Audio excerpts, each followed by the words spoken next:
Uma saudação a todos, os que neste momento acompanham esta sexta apresentação que faço sobre economia, ambiente e desenvolvimento sustentável neste espaço que denominamos de Mundo Azul. O nosso tema de hoje é um tema um pouco mais específico e tem duas componentes interessantes. Uma é a componente económica e a outra é a componente ambiental. Na componente ambiental económica teremos consumo, renda e poupança, e na componente ambiental teremos desenvolvimento sustentável, mudanças climáticas e aquecimento global. O meu nome é Francisco Lixuxa, foi sempre um prazer falar para pessoas. Nos últimos 40 anos é o que fiz como docente e agora com as tecnologias continuarei a fazer para um maior número de pessoas. Quero agradecer as pessoas que me têm dado força em todo o país, não é? Sem esquecer também algumas pessoas que também me dão força a partir do resto do mundo. Neste caso concreto, dos amigos que já tenho no Brasil, no Canadá, na Irlanda, na Alemanha também e em Portugal, e dizer que tudo farei para continuar a fazer este exercício. Né? Falar menos, como dizem, fala menos de coisas e fala mais do que queres falar. Então eu quero falar sobre consumo, rendimento e poupança e sua relação com o desenvolvimento sustentável e o fenómeno das mudanças climáticas e o aquecimento global. No sistema económico, nós reconhecemos a existência de três variáveis principais. Atenção, se seguirem as minhas aulas, vamos lá assim dizer, no final serão economistas, porque vou-vos trazer a economia da forma mais simplificada. E podem registrar a partir de agora as três principais variáveis. Se conhecerem as três principais variáveis da economia, já deram um passo gigante rumo ao domínio da economia, que é o consumo, o rendimento e a poupança. E, para a vossa informação, são elementos com os quais vocês lidam todos os dias. Todos os dias consumimos pão, transporte, medicamentos, serviços administrativos, serviços públicos, ok? E também todos os meses temos um salário. O salário é o rendimento, ok? Portanto, o rendimento é aquilo que as empresas pagam às pessoas, nós em economia dizemos às famílias. As famílias prestam trabalho, não é? Sua mão de obra às empresas, não é? E as empresas pagam um rendimento, ou seja, um salário. Com base nesse salário, as famílias adquirem bens de consumo. Os bens de consumo podem ser bens de consumo duráveis ou não duráveis. Bens de consumo duráveis, o que é que são?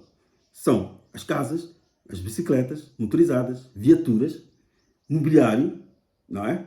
Bens de consumo não duráveis, o que é que são? É o pão, são os ovos, o tomate, a cebola, etc. Ok? Aqui há que reconhecer a existência de agentes económicos. Os agentes económicos do lado da procura, que são os consumidores, o lado que consome, não é? E os agentes económicos do lado da oferta, ok? Portanto, são as empresas, ok? Depois temos a poupança. O que é a poupança? A poupança é a parte do rendimento que não é consumida. Que tal? Até aqui está tudo bem, né? É tudo o que a gente faz, que a gente sabe. Então não há nada mais do que isso, não é? O rendimento, não é? Do rendimento, do salário que nós oferimos, uma parte a gente consome, a gente paga as escolas das crianças, etc. Serviços de transporte, etc. Compramos ovos, etc. E outra parte a gente poupa. Mas agora começamos a complicar um bocadinho as coisas. Quando a gente poupa, a poupança normalmente vai para os bancos, em termos de sistema económico. Os bancos usam esta poupança, este dinheiro que nós poupamos, para emprestar às empresas. Não é? Nós também podemos depois ir buscar da nossa poupança para construir a nossa casa. Mas as empresas pegam este dinheiro e também fazem os seus investimentos. Constroem fábricas, onde vão empregar mais pessoas. Então, quando nós construímos as casas com a parte da nossa poupança, ou quando as empresas usam a nossa poupança para fazer fábricas, etc., estão a fazer investimento. Então, há aqui uma pequena complicação simplificada destas variáveis económicas. É que a variável poupança é igual a investimento. Ok? Rendimento é igual a consumo mais poupança. Mas poupança é igual a investimento. Ok? Portanto, aquilo que se poupa vai para o investimento. Aqui terminamos este conceito sobre rendimento, sobre consumo, rendimento e poupança. Dizendo que consumo é a parte do rendimento que oferimos, não é? Que oferimos na nossa renda, né? E dessa componente de rendimento, como nem tudo consumimos, uma parte vai para a poupança. Agora vem a questão. Será que todos poupam? Bom, que todos consomem, temos a certeza. Atenção, não só consome aquele que trabalha para uma empresa. No campo, as pessoas também consomem os bens que produzem e até poupam, não é? Produzem mandioca, produzem amendoim, uma parte comem e a outra parte guardam, poupam. Depois podem usar para outras atividades que, bom, acho que todos conhecem. Aí também o sistema funciona. Teríamos que dar uma outra explicação, porque estaríamos a falar mais do setor agrário informal. Okay? Poderíamos desenvolver isto mais tarde, mas interessa fazer essa referência por causa do papel destas comunidades no fenómeno de mudanças climáticas. Okay? A pergunta foi, será que todos poupam? Mas todos consomem. Há uma diferença muito grande entre as pessoas que ganham menos e as pessoas que ganham mais na componente de poupança.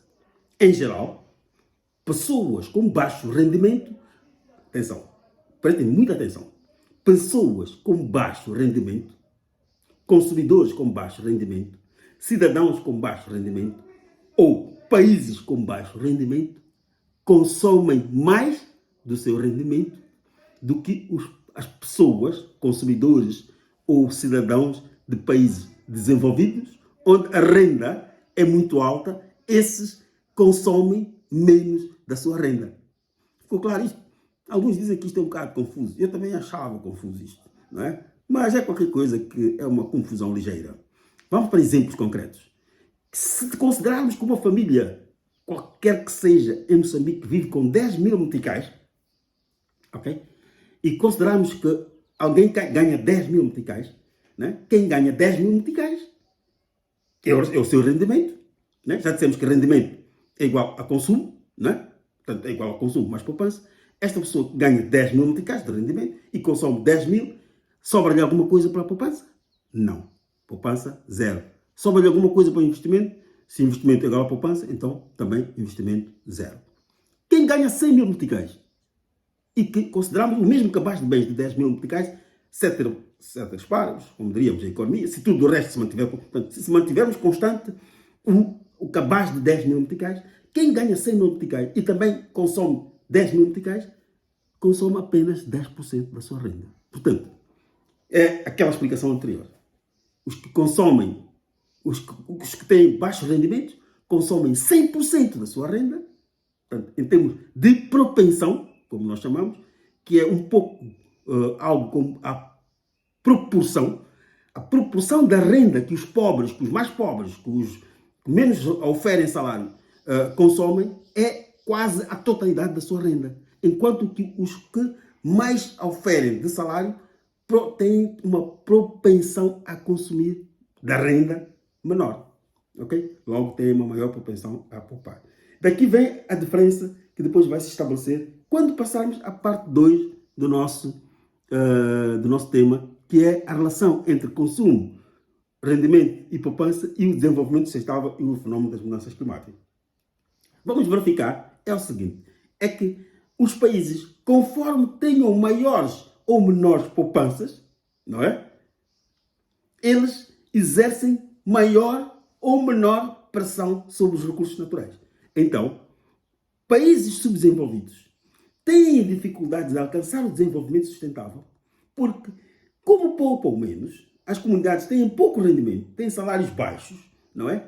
Elas não têm capacidade para satisfazer as necessidades na totalidade. Então recorrem à natureza, onde vão buscar a lenha, o carvão, onde vão fazer queimadas para caçar animais, porque não têm tecnologia para fazer agricultura, fazem queimadas para abrir campos agrícolas, provocam erosão dos solos, provocam o aumento da temperatura com queimadas, provocam o desmatamento, provocam a morte de espécies de animais. Quer dizer, devido à insuficiência, portanto, à pobreza, tem um efeito negativo sobre o desenvolvimento, logo sobre o desenvolvimento sustentável, que, como definimos anteriormente, é aquele desenvolvimento que temos que conseguir, respeitando os interesses das gerações futuras.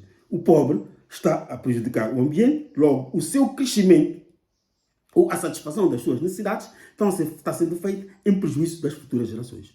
Os países mais ricos poupam mais, conseguem desenvolver infraestruturas, boas estradas, boas escolas, bons salários, bons hospitais, conseguem até evitar, reduzir, queimadas, eles têm muitas queimadas de um outro tipo, mas queimadas descontroladas ao nosso estilo não têm, abate indiscriminado não têm, de árvores. É verdade que muitos recursos eles até já esgotaram, mas eles têm um outro problema em relação ao seu desenvolvimento económico sustentável. É que o desenvolvimento deles está sendo feito, foi alcançado, e desde que começou o fenômeno da Revolução Industrial, que já falamos, o desenvolvimento deles está sendo conseguido à custa da emissão de gases nocivos à atmosfera. Ora, vimos que o desenvolvimento sustentável está sendo posto em causa, portanto, o desenvolvimento ou o crescimento económico que garante o equilíbrio alimentar das futuras gerações, está sendo posto em causa por este fenómeno de aquecimento global que resulta nos países subdesenvolvidos do aumento da temperatura pelas queimadas, pelo abate de lenha, pela desertificação, e nos países desenvolvidos pelo aumento de gases no processo industrial, pela poluição, pelo dióxido de carbono das viaturas, está-se a aumentar. E como dissemos, o globo, ele tem a volta do nosso globo, até 20 km de distância de onde nós vivemos, de onde nós estamos sentados. Se nos deslocarmos 20 km para o céu, em direção ao céu, até 20 km há uma camada de ozono, não é? Que é a camada que protege o nosso globo, comparativamente aos outros planetas onde não há vida, incluindo a Lua, né? A minha querida Lua, para onde iremos um destes dias, não é? Não tem essa atmosfera. A Terra, até agora, dos planetas conhecidos no Sistema Solar, a Terra é a única que tem, portanto, uma atmosfera que garante este clima, né? Este clima que é mais ou menos, em média, 15 graus, onde nós vivemos, não é? E fazemos a nossa atividade económica, e está em equilíbrio, não é? Okay? Portanto, o fenómeno de aquecimento global, de que resulta? Resulta destas queimas de combustíveis fósseis, de corte de madeira e lenha, que está a aumentar a temperatura dentro desta atmosfera. Isso faz o aquecimento global, porque este aquecimento é de toda a atmosfera. Quer dizer, o aquecimento não está a afetar só os países que poupam menos ou os que poupam mais. Está a afetar a todo o globo. A temperatura está a aumentar em todo o globo. É verdade que, por causa do movimento de rotação da Terra e da forma como a Terra está organizada, não é? Há zonas que vão sofrer mais e as zonas que vão sofrer. As zonas que mais aquecem vão aquecer muito mais e vice-versa. As zonas que menos aquecem, em épocas frias, vão aquecer muito mais, mas em épocas quentes o calor será superior à média do ano. Reconhece-se hoje o painel das Nações Unidas, criado para lidar com as mudanças climáticas, nos seus últimos relatórios, comprovou que a temperatura do globo aumentou em quase 1,8 graus centígrados. E que nos últimos 20 anos a nossa atmosfera aqueceu mais do que nos últimos 1000 anos. Portanto, nós estamos a pôr em causa a sobrevivência das futuras gerações. Ok? Pois este fenómeno do aquecimento está a mudar o clima. Está a resultar num fenómeno de mudanças climáticas. Logo, não estamos a alcançar o desenvolvimento sustentável que pretendíamos. Se voltarmos à função de poupança, o que está a ocorrer é que também os países com pouca poupança estão a depender dos países de muita poupança, que aqui são os donativos da Noruega, do Japão, da Grã-Bretanha, do PNUD, das Nações Unidas, que nós precisamos para fazer o combate à seca, a desertificação, para fazermos o combate a queimadas descontroladas, etc. Estamos a depender de poupanças de outros países. O que é necessário? É necessário que o nosso país promova o crescimento econômico para que os nossos salários possam aumentar, possamos pressionar menos a natureza, possamos usar menos o carvão, possamos caçar menos animais nos matos, possamos destruir menos o ambiente e, por essa via, possamos contribuir para o equilíbrio da atmosfera, o equilíbrio do clima, o equilíbrio do globo e, por conseguinte, contribuirmos para o que as gerações futuras também possam crescer de forma satisfatória.